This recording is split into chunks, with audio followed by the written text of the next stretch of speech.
For software businesses not named Amazon and Apple, what can they learn from these giants to get ahead of the game? But from your perspective at Pay360 by Capita, who will be the winners?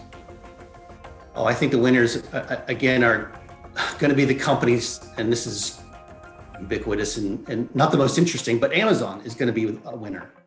And the reason why is because they've invested in the buying experience tremendously.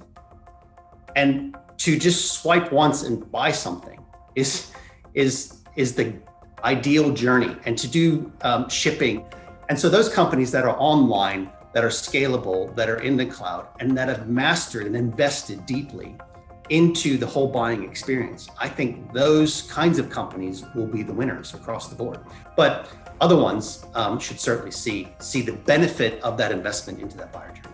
Some of the winners, in particular, if we're talking about sectors, what we're seeing in the marketplace is, although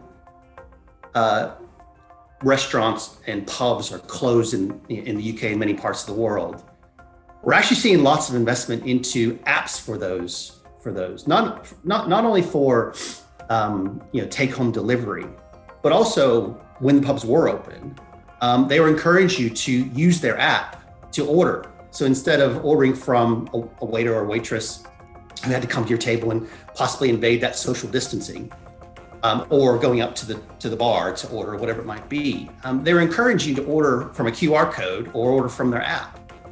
And so we're seeing lots of interest from those types of companies that are trying to disrupt the whole ordering experience in restaurants and bars and pubs.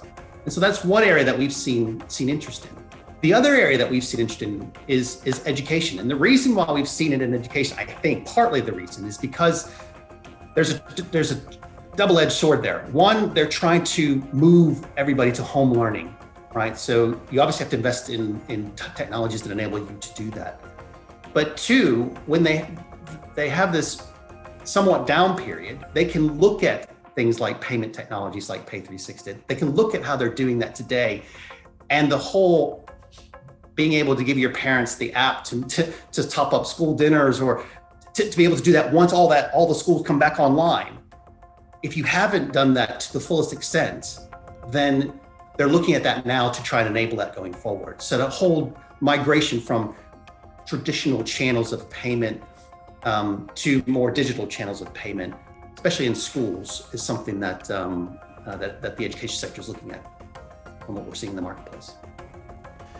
2020 drove incredible change and accelerated digital trends, and this brought all sorts of opportunities.